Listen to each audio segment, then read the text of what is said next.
ആദ്യം തന്നെ എനിക്കൊരു ചോദ്യം ചോദിക്കാനുണ്ട്. ചോദിക്കട്ടെ? എനിക്കറിയാം നിങ്ങളുടെ മനസ്സിലൊക്കെ ഭയങ്കര ടെൻഷനുണ്ട്. കാര്യം ഇവർ തന്നെ ചോദ്യം ചോദിക്കാൻ പോവാണ്. അതിൻ്റെ മേലെ ഞാൻ തന്നെ ആദ്യമായിട്ടൊരു ചോദ്യം അല്ലേ? എളുപ്പമുള്ളൊരു സംഭവം. ഈ അഞ്ചലോട്ടക്കാരൻ അതാരാ? പണ്ടത്തെ ഒരു പോസ്റ്റ്മാനാണത്. അതെന്ന് വെച്ചാൽ പണ്ടത്തെ രീതിയിലും ഇന്നത്തെ രീതിയിലും പോസ്റ്റ് ഓഫീസ് എന്ന് വെച്ചാൽ ഭയങ്കര വ്യത്യസ്ത രീതിയാണ്. പണ്ടെന്ന് വെച്ചാൽ ഈ പോസ്റ്റ് ലെറ്റേഴ്സ് ഇല്ലേ, ഈ ലെറ്റേഴ്സ് എല്ലാം നടന്നുകൊണ്ടും ഓടിയാണ് കൊടുക്കുന്നത്. അപ്പോൾ ഇങ്ങനെ ഓടി അധ്വാനിച്ച് ലെറ്റർ കൊടുക്കുന്ന ഒരു ആളാണ് ഈ അഞ്ചലോട്ടക്കാരൻ. ഇത് എവിടെന്നാ പഠിച്ചേ? ഐ മീൻ ഞാൻ അതിനു മുമ്പായിട്ട് ഒരു കാര്യം ചോദിക്കട്ടെ. മോനിപ്പോൾ എത്ര വയസ്സായി? എനിക്കോ 13. എന്തായാലും അതിനേക്കാൾ കൂടുതൽ ആയിട്ടുണ്ട് എനിക്കറിയത്തില്ലല്ലോ ഈ അഞ്ചലോട്ടക്കാരൻ. എവിടുന്ന് പഠിച്ചു ഇത്? എങ്ങനെ കണ്ടു? ഇത് വർഷങ്ങൾക്ക് മുമ്പുള്ള കാര്യമല്ലേ? അതെ. എങ്ങനെ കണ്ടു? ഇപ്പൊ ആളിങ്ങനെ ഓടിക്കൊണ്ട് നടക്കുന്ന എങ്ങനെ കണ്ടു? ഞങ്ങൾക്ക് പോസ്റ്റൽ ദിനത്തിന്റെ അന്ന് ഞങ്ങൾക്ക് അസംബ്ലി പറഞ്ഞു തരികയുണ്ടായി ഇതിനെ. എന്താണ് പറഞ്ഞു തന്നത്? എന്തെങ്കിലും അതെന്തുവാ പാഠ്യാനുബന്ധ പ്രവർത്തനോ അങ്ങനെ എന്തെങ്കിലും ആയിരുന്നോ? അതോ നിങ്ങൾക്ക് പഠിക്കാനുണ്ടോ? അതോ ഏതെങ്കിലും പുസ്തകത്തിൽ വായിച്ചോ? ഇന്നത്തെ കാലത്ത് പോസ്റ്റ് ഓഫീസിന്റെ രീതിയും അന്നൊരു പോസ്റ്റൽ ദിനമല്ലേ, അപ്പൊ അതിനോടനുബന്ധിച്ചൊരു പ്രവർത്തനമാണിത്.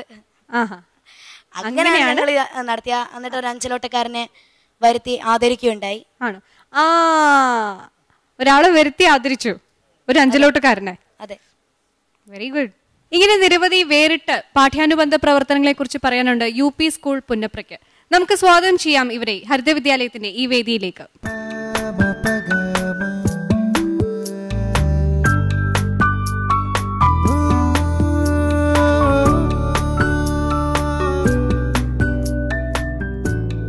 UP സ്കൂൾ പുന്നപ്രയുടെ ആമുഖ ദൃശ്യങ്ങളിലേക്ക്.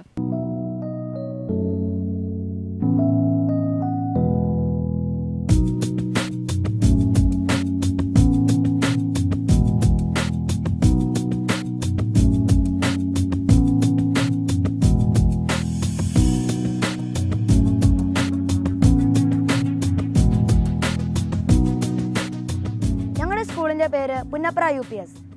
ഞങ്ങൾ പുന്നപ്ര UPSലെ വിദ്യാർത്ഥികളാണ്. ഞങ്ങളുടെ സ്കൂൾ സ്ഥിതി ചെയ്യുന്നത് ആലപ്പുഴ ജില്ലയിലെ പുന്നപ്ര തെക്ക് ഗ്രാമപഞ്ചായത്തിന് കീഴിലുള്ള 9ാം വാർഡിലാണ്. 5, 6, 7 ക്ലാസ്സുകളിലായി 958 വിദ്യാർത്ഥികളും 30 അധ്യാപകരും 23 ഡിവിഷനുകളുമാണുള്ളത്.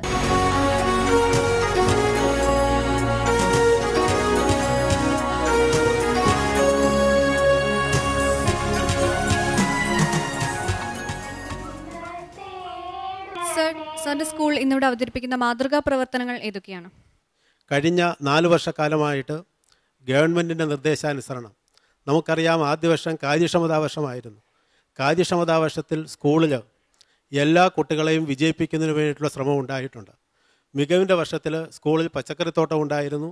അതിനുശേഷം തന്നെ അന്ന് 5, 6, 7 സ്റ്റാൻഡേർഡിലെ ഹിന്ദി കവിതകൾ കോർത്തിണക്കി ഒരു CD നിർമ്മിച്ചു.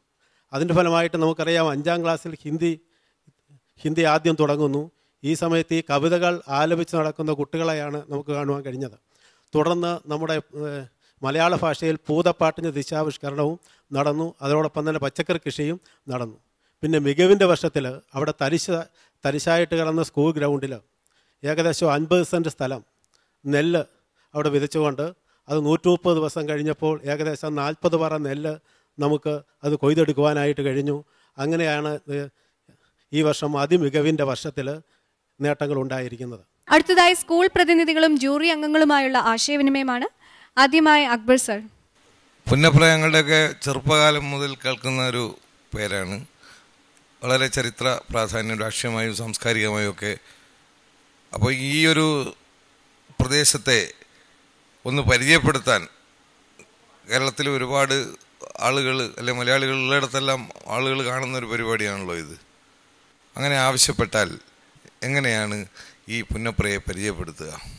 ഏറ്റവും നന്നായിട്ട് അറിയാവുന്ന പുന്നപ്ര വയലാർ സമരം പുന്നപ്രയിലാണ് നടന്നത്.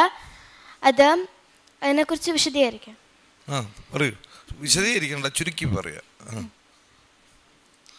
അത് മുൻ തിരുവിതാംകൂർ ഭരിച്ച ദിവാൻ അമേരിക്കൻ മോഡലിലുള്ള ഭരണം പുന്നപ്രയിൽ കാഴ്ചവെച്ചു.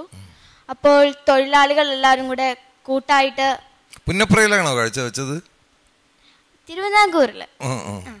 അപ്പോൾ കമ്മ്യൂണിസ്റ്റ് പാർട്ടിയിലുള്ള ആൾക്കാരും തൊഴിലാളികളും എല്ലാവരും കൂടെ സംഘടിച്ച് അവർക്കെതിരെ അമേരിക്കൻ മോഡൽ അറബിക്കടലിൽ എന്ന് പറഞ്ഞുകൊണ്ട് തൊഴിലാളികൾ സമരം ചെയ്യുകയുണ്ടായി.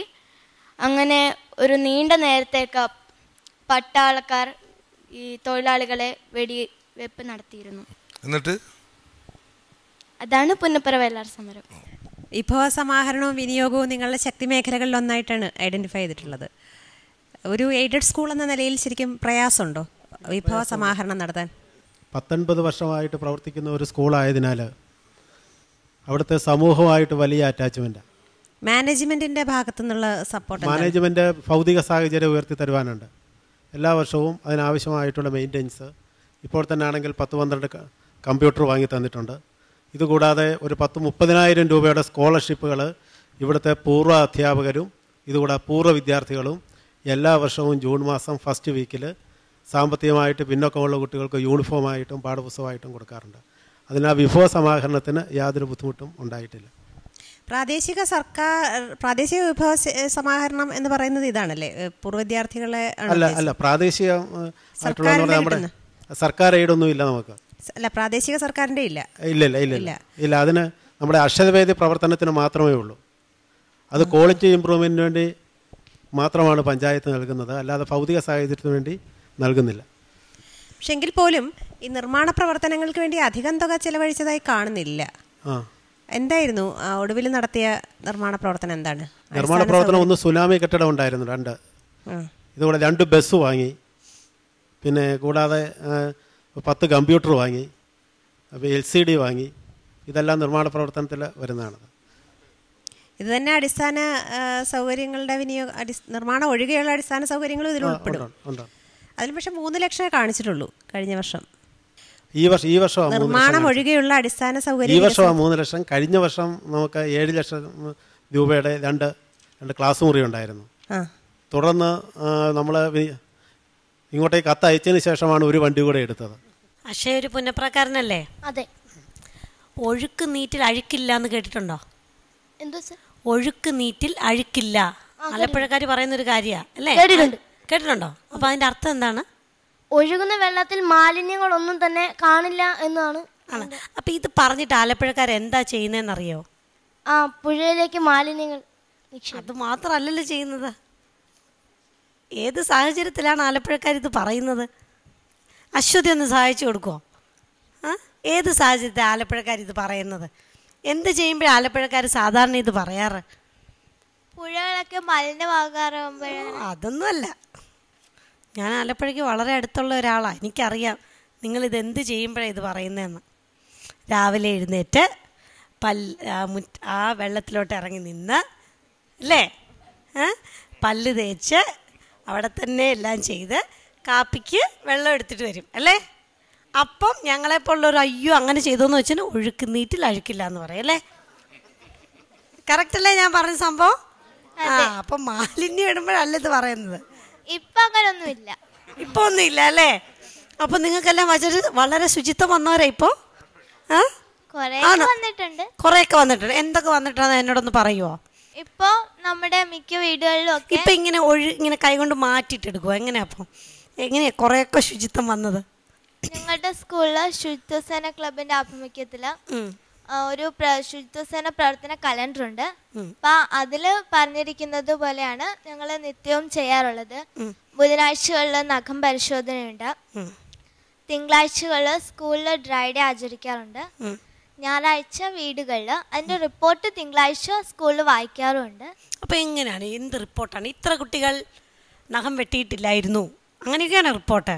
അല്ല, ഡ്രൈ ഡേ ആചരിച്ചതിന്റെ റിപ്പോർട്ട്. അതെന്താണ്? അതെന്താന്ന് ഒരു ഉദാഹരണം പറഞ്ഞേ. നമ്മൾ വീടുകളിൽ ഡ്രൈ ഡേ ആചരിക്കാന്ന് വെച്ചാൽ ഇപ്പം ഞായറാഴ്ച കുട്ടികൾ അവരവരുടെ വീട് തൂത്ത് കഴുകി വൃത്തിയാക്കി പരിസരത്തുള്ള മാലിന്യങ്ങളൊക്കെ നീക്കം ചെയ്ത് വൃത്തിയാക്കുക. അതെത്ര പേര് ചെയ്തു എന്ന് വന്ന് പറയണോ? അല്ല, ഒരു കുട്ടി അസംബ്ലി അതിന്റെ റിപ്പോർട്ട് വായിക്കുകയാണ് ചെയ്യുന്നത്. അരുൺ സ്കൂൾ പാർലമെന്റിൽ അംഗമാണോ? അതെ. ആണോ? എന്താണ് ചുമതല? ഞാൻ സ്കൂൾ മുഖ്യമന്ത്രിയാണ്. ഓ, അതെ. അപ്പോൾ കലവരുന്ന രണ്ട് മുഖ്യമന്ത്രിമാരുണ്ട് അല്ലേ? അത് ശരി. അപ്പോൾ ഈ മുഖ്യമന്ത്രിയുടെ ചുമതലകൾ എന്തൊക്കെയാണ്?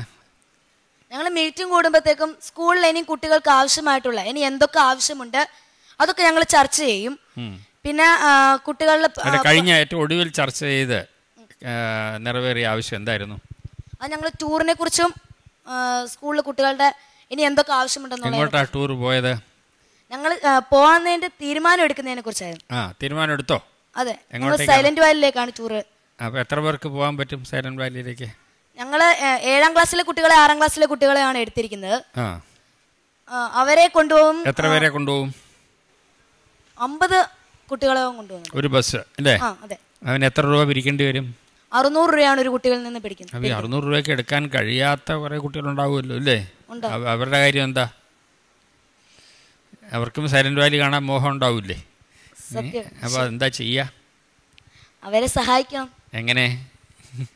ആ പാടെ ഒരു ബസ്സിൽ അത്രയും പേർക്ക് പോകാൻ പറ്റും. ബാക്കിയുള്ളവർക്ക് 600 രൂപ എടുക്കാനില്ല.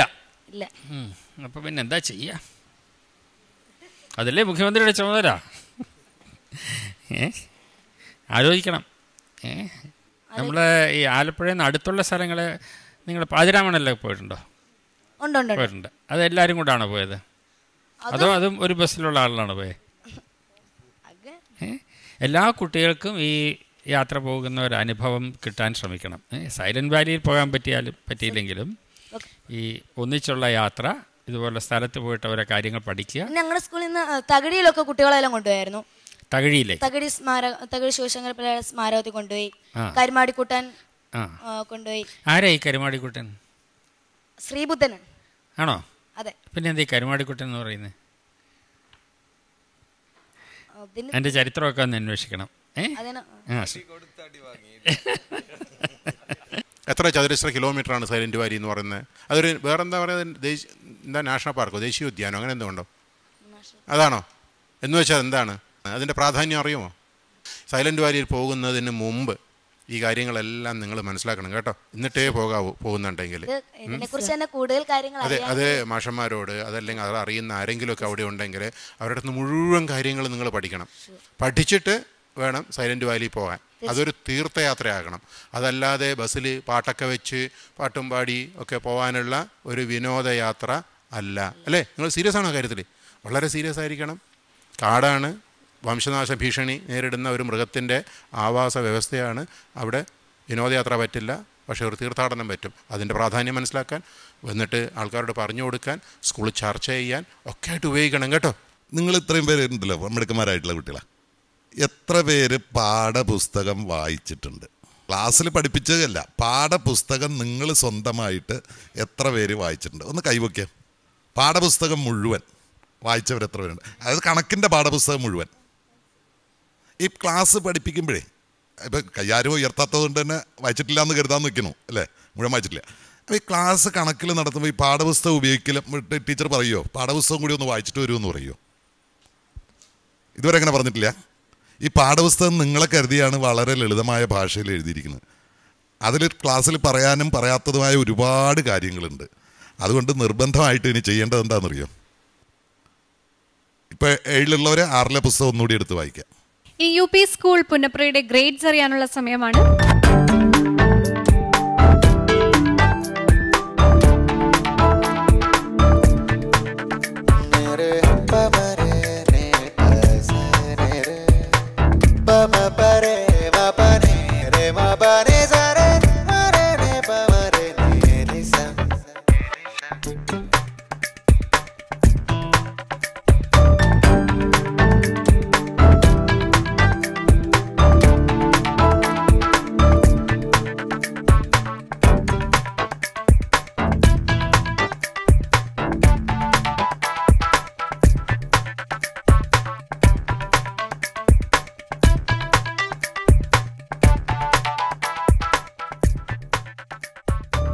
UP സ്കൂൾ പുന്നപ്രയ്ക്ക് ജഡ്ജസ് നൽകിയിരിക്കുന്ന സ്കോർ 93.5 ഔട്ട് ഓഫ് 100.